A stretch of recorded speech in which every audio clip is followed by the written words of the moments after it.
Welcome to Story Loft.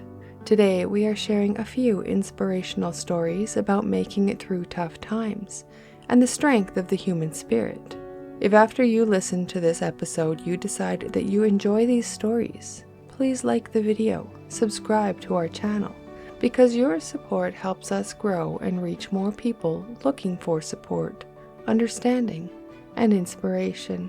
And if you have a story of your own to share, please send it to us at storyloft@outlook.com. We would love to feature it. Okay, let's begin.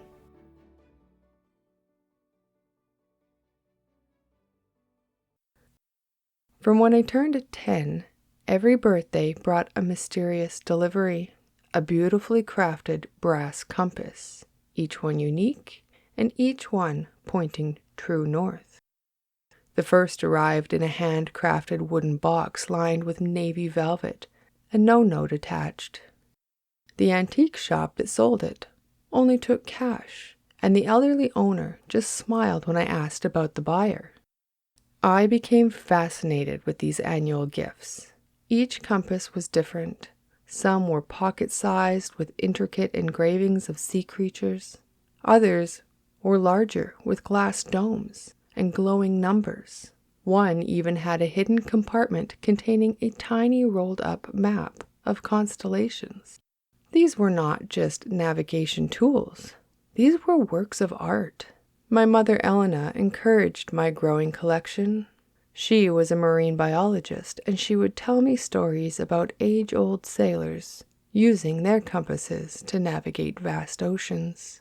At 16 years old, my first girlfriend Maya dumped me for someone else. That night, I cried in my room. I found my newest compass had a hidden inscription. It said, "Not all who wander are lost."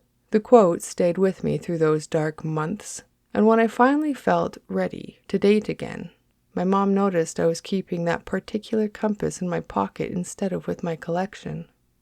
But life has a way of changing course without warning. 2 months before I graduated high school, my father James was lost at sea during a research expedition. The Coast Guard searched for weeks. I stopped sailing completely, packed away my compasses, and nearly canceled my plans to attend the Naval Academy. Everything that reminded me of the ocean became far too painful. My mom, while weathering her own storm of grief, wouldn't let me abandon my dream.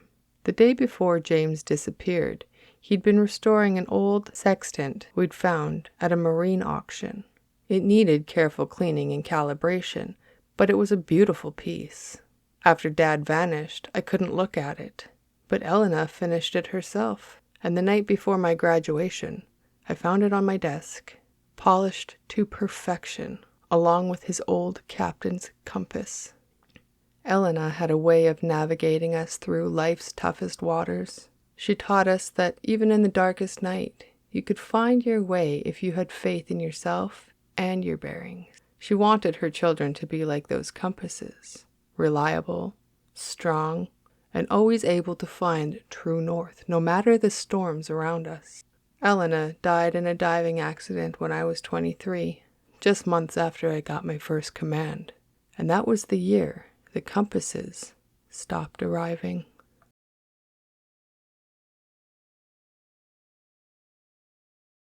On a bitterly cold evening in late December, when the world seemed wrapped in a blanket of frost and the holiday lights shimmered in the windows of every shop, a little boy stood outside a small, forgotten storefront.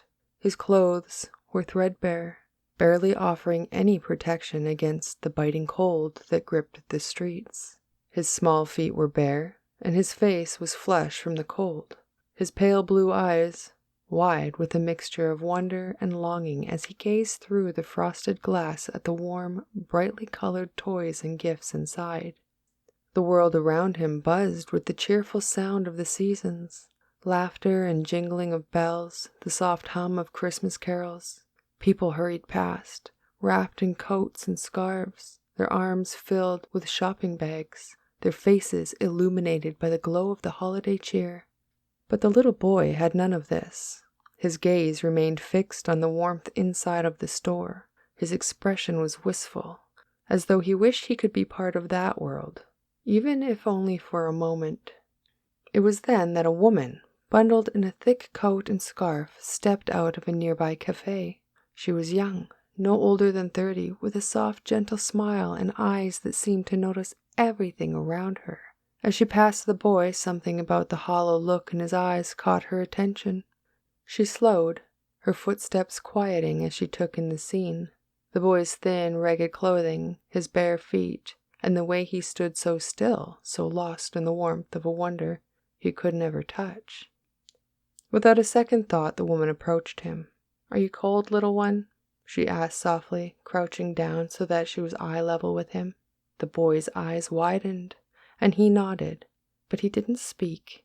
His lips trembled slightly, but his gaze never left the shop window. The woman took a gentle breath and looked into his eyes, seeing something there, a quiet desperation that broke her heart. She held out her hand to him, and after a moment's hesitation, the boy took it. She led him into the store, and the moment the door opened, the warmth of the shop wrapped around them like a nice, warm hug. Inside, the shelves were lined with soft woolen scarves, knitted mittens, and jackets of every color. The warmth of the room seemed to soothe the boy, who had been standing outside in the cold for so long. His feet, cold and raw from exposure, seemed to thaw with each step he took across the polished floor. The woman walked him to the back of the store where a display of children's shoes stood. She knelt beside him and smiled. "Let's get you something warm, all right?" The boy looked up at her, his eyes wide with surprise, as if he couldn't quite understand what was happening. "I don't have any money," he said quietly, his voice barely above a whisper. The woman smiled, softly shaking her head. "That's not a problem, sweetheart. You're going to be all right." She picked out a pair of sturdy shoes, warm socks, a thick coat, gloves, and a scarf. She even found him a hat to complete the outfit. The boy stood motionless as she dressed him in the new clothes, his face lighting up with a faint glow of gratitude. His shivers seemed to subside, and a small smile tugged at the corners of his lips. When they stepped back outside into the street, the cold air hit them once more, but the boy's new clothes shielded him. The woman gave him a kind, reassuring smile and said, "Now you can go home and have a very happy holiday." The boy looked up at her, his pale eyes full of innocent wonder. "Are you God, ma'am?" he asked, his voice full of quiet curiosity. The woman paused, her heart aching at the question. She crouched down in front of him, gently cupping his face with one hand. "No, dear," she said, her voice soft but firm. "I'm just one of his children." The boy nodded thoughtfully, a slow grin spreading across his face. He took a step back and looked at her with an almost knowing gaze, as if he'd figured something out.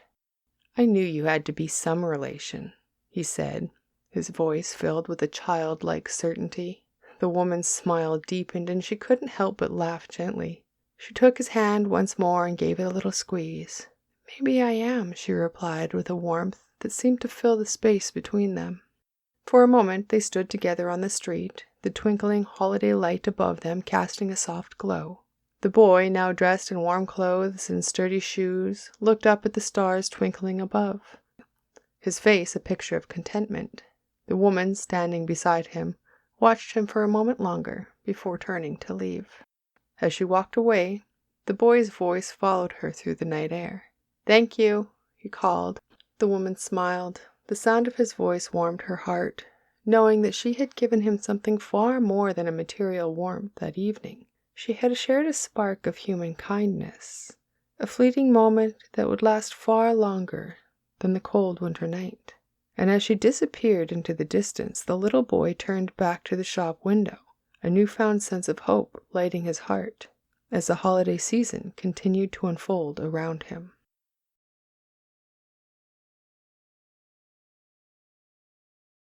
It's strange how most unexpected moments can bring clarity to life. You'd think after 22 years of marriage, you'd have everything figured out.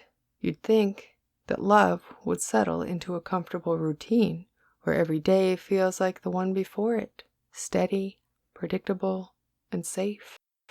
But sometimes life throws you a curveball that changes everything, even when it comes from the most surprising source. My wife Sarah had always been the pragmatic one in our relationship.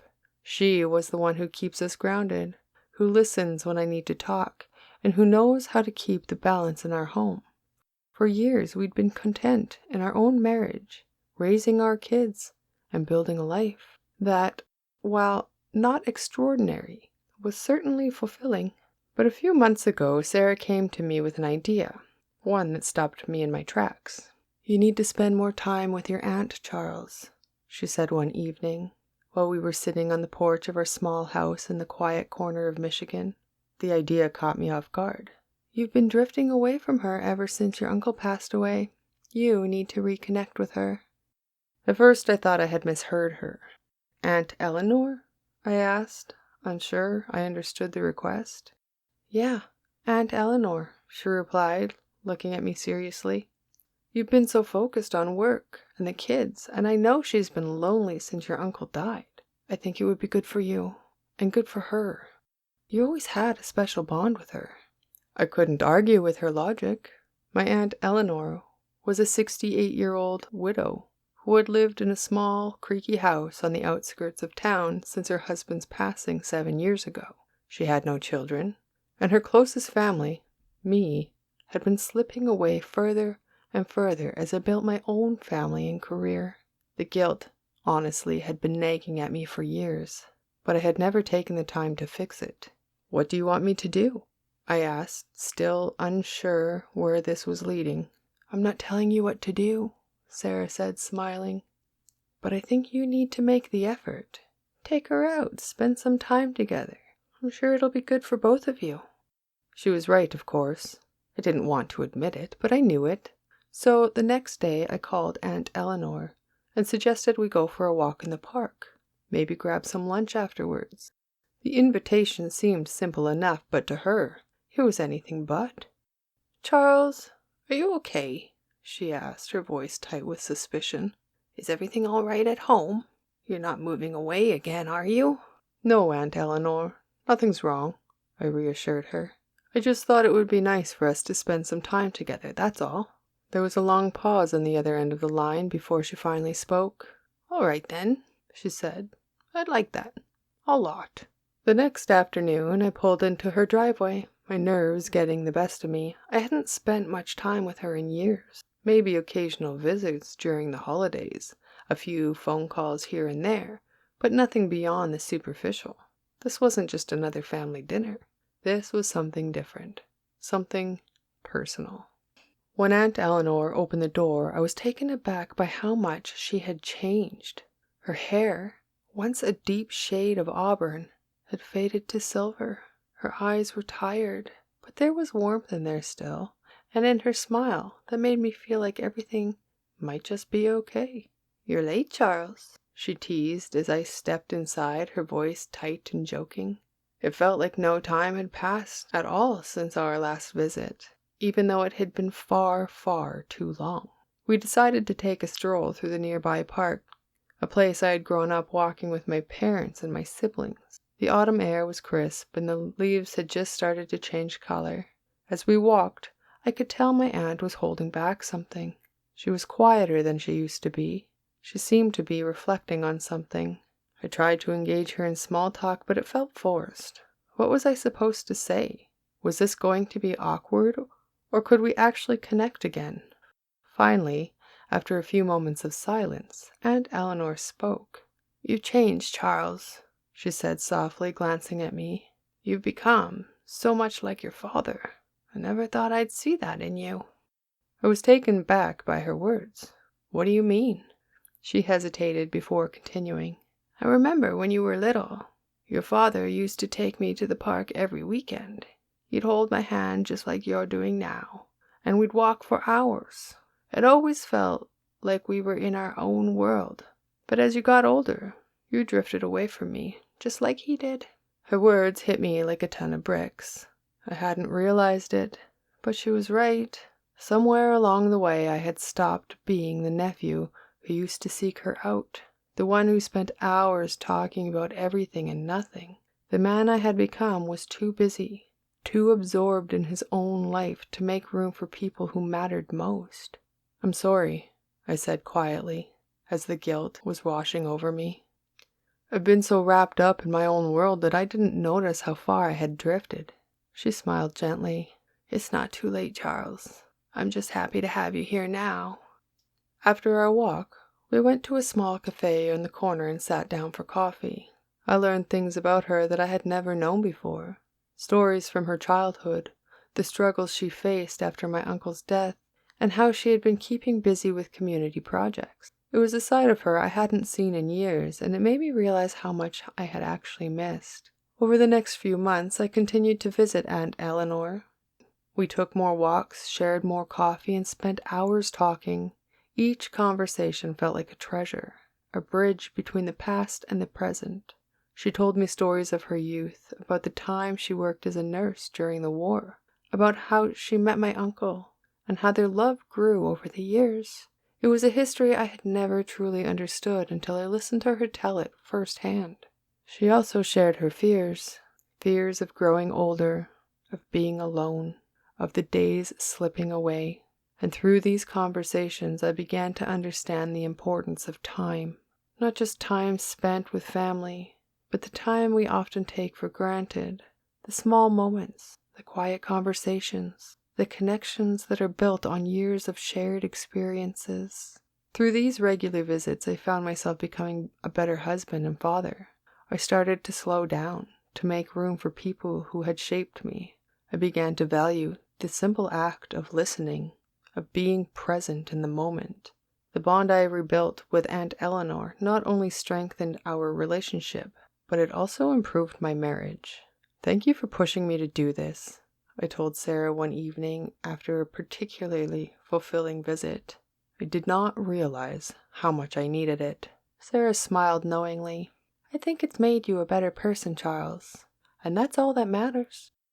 As I sit here now, reflecting on how far we've come, both in my marriage and in my relationship with Aunt Eleanor, I realize that sometimes the best way to rekindle love and intimacy isn't by looking outside of your immediate family. Sometimes it's about turning inward, rediscovering connections you may have forgotten, and finding the beauty in the quiet moments of life.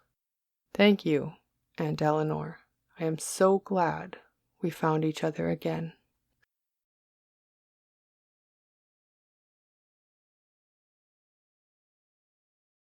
It had been a few weeks since the accident.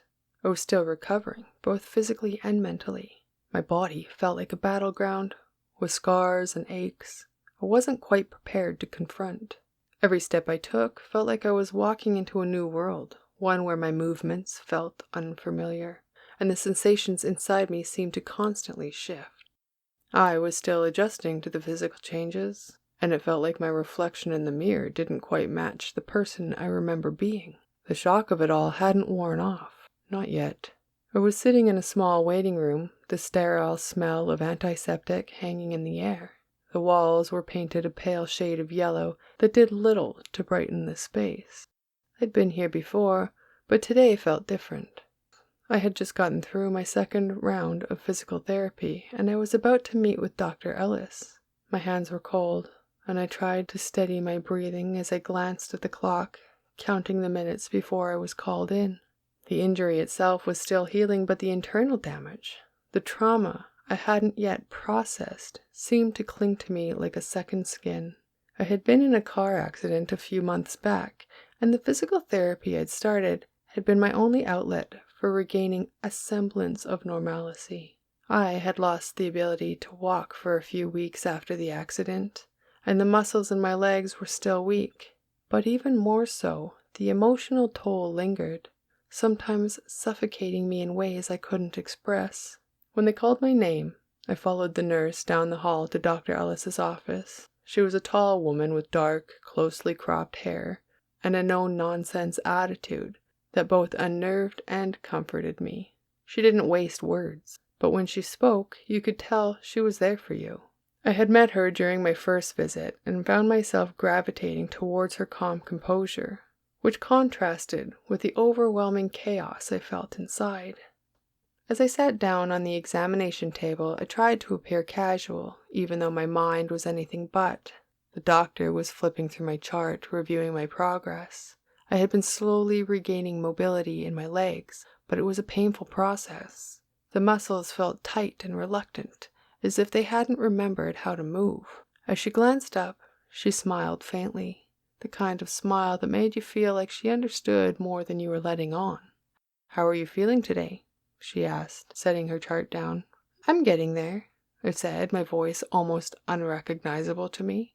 The fatigue in my words was evident. I had barely slept in the last few days. Every time I closed my eyes, my mind replayed the moment of impact, the screeching of metal against metal, the crash, the feeling of helplessness.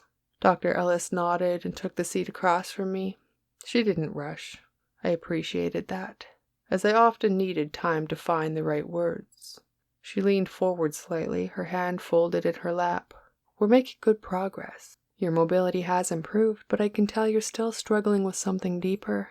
It's okay to talk about it." I don't know why, but I found myself opening up to her. Maybe it was the way she gave me the space to speak without judgment, or the calm authority in her voice that made me feel safe. I hadn't talked much about the mental side of recovery, not to anyone. It felt like it would make the injury more real, more permanent somehow. I kept thinking about what happened. I know it's silly, but I feel like I'm not the same person. I keep thinking about what happened. I know it's silly, but I feel like I'm not the same person, and I don't know if I ever will be again, I admitted, my voice faltering. Dr. Ellis nodded again. "It's not silly. You've been through a traumatic experience, and the road to healing isn't just physical. It's emotional, too." She paused. "Have you been doing the breathing exercises I recommended? The ones to help with the anxiety?" I shook my head. "I try, but my mind just races. I feel like there's this constant hum of fear and I cannot turn it off." "I understand," she said softly. "That's completely normal. You've been through a life-changing event and your body and mind are adjusting. The key is to be patient with yourself. Healing doesn't have a set timeline. You have to go at your own pace." Her words did not make the fear go away, but they gave me a little relief. I wasn't crazy for feeling overwhelmed. It wasn't something I could just will myself out of. I still had a lot of work to do, both physically and emotionally. But Dr. Ellis's steady presence helped me believe it was possible. Before the appointment ended, she asked if I wanted to try some physical exercises to work on my legs. I agreed, though I knew it would be painful. I hadn't tried walking with assistance in a while, and the thought made my heart race. When we entered the therapy room, she helped me position myself on the mats and adjusted the equipment. Her approach was gentle but firm, guiding me step by step. She didn't push me past what I couldn't handle, and I was grateful for that. My legs felt shaky and unsteady, but I managed a few tentative steps with her support. As we took a break, Dr. Ellis sat beside me on the mat. "It's okay not to be perfect. What matters is that you keep going," she said. "Even when it's hard, even when you want to quit. Progress doesn't always look like what you think it should." For some reason, her words stuck with me. They weren't just about my legs. They felt like a metaphor for everything I was going through.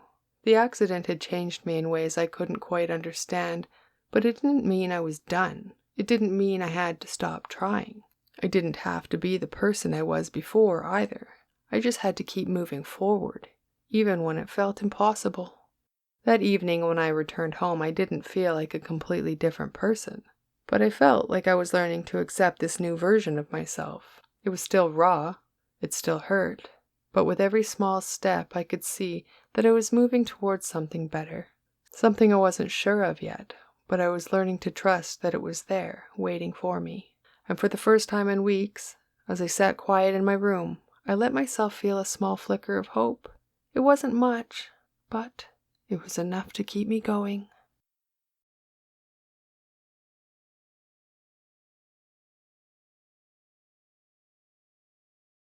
It's amazing how 3 small words can transform a moment. For some, those words come in the nick of time. I met Marjorie on a rainy November afternoon when she was brought into the Serenity Care Center, where I volunteered. Her husband Walter lingered nervously by the doorway as the nurses helped her into bed. Marjorie's battle with a rare lung disease had taken a heavy toll, yet she greeted everyone with a gracious smile that lifted the room. Once she was comfortable, I sat by her bedside and asked her if she needed anything. "Oh, yes," she said, with a twinkle in her eye. "Could you show me how to work the radio? I can't miss my mysteries. I listen to them every afternoon, and they keep me on my toes."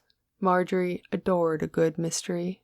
Whether it was an old radio drama, a page-turning novel, or a suspenseful film, she thrived on the tales of intrigue and resolution. As I got to know her, she confided some of her own mysteries to me. "Walter's a good man," she said one day, her voice soft but tinged with frustration. "But he's never been one for exposing his feelings. We've been married 38 years, and I can count on one hand the number of times he said anything romantic. He says, 'I don't need to say it. You already know.'" She sighed, her eyes wandering to the window where the rain streaked the glass. "Maybe I do know. But, oh, how I do wish I could hear it just one more time." Walter visited every day, faithfully. At first, he sat near the bed while Marjorie listened to her mystery programs. Later, as her energy waned and she spent more time sleeping, he began pacing the hall outside of her room. His footsteps were a constant rhythm back and forth that could be heard at the nurse's station. One evening, while we were both in the lounge sipping tea, I broached the subject. "Walter, have you ever told Marjorie how much she means to you?" He raised an eyebrow, looking at me as though I had asked him to recite poetry. "She knows," he said, plainly, his voice steady but distant. "I'm sure she does," I replied, choosing my words carefully. "But hearing it, it's different. It would mean so much to her. She deserves to know how deeply you care for her, and it's not too late to tell her." Walter frowned slightly, but nodded, as if filing the thought away. The days passed, and Marjorie's condition grew more serious. She no longer had the strength to listen to her programs, and her conversations with Walter were becoming fleeting whispers. On the morning of December 24th, I arrived at the center to find Walter sitting outside of her room, his hands clasped tightly together. His face was pale, his eyes red-rimmed. The head nurse caught me in the hallway and gently told me that Marjorie had passed away at sunrise. When Walter saw me, he stood and walked over slowly. He hesitated before pulling me into a firm embrace. His voice trembled as he spoke. "I wanted to thank you," he said, his words catching in his throat. "For what?" I asked softly. "For giving me the push I needed," he replied, stepping back to wipe his eyes. "Last night, I sat by her bed, and I told her everything. How much I love her, how grateful I am for all of the years we had. I told her I couldn't have asked for a better partner in life. She smiled at me, and it was the most beautiful smile I had ever seen." As he spoke, his voice steadied, as though saying it out loud helped him process the moment. "It's strange," he added. "I didn't think words mattered so much until I saw what they did for her, and for me." Later, I went into Marjorie's room to pay respects. On the small table beside her bed was a handwritten note in Walter's careful, uneven script. It read, "Marjorie, my love, you are my greatest treasure." Thank you for listening to today's episode of Story Loft. We hope these stories inspire you and remind you of the strength we all carry inside. If you enjoy these stories, don't forget to like and subscribe and share it with someone who might need a little encouragement. Follow us on all of our socials so we can stay connected. And if you have a story of your own, please send it to storyloft@outlook.com. You can find these links in the description box below and on our channel. We would love to share your story with our community. Until next time, take care and keep believing in brighter days ahead.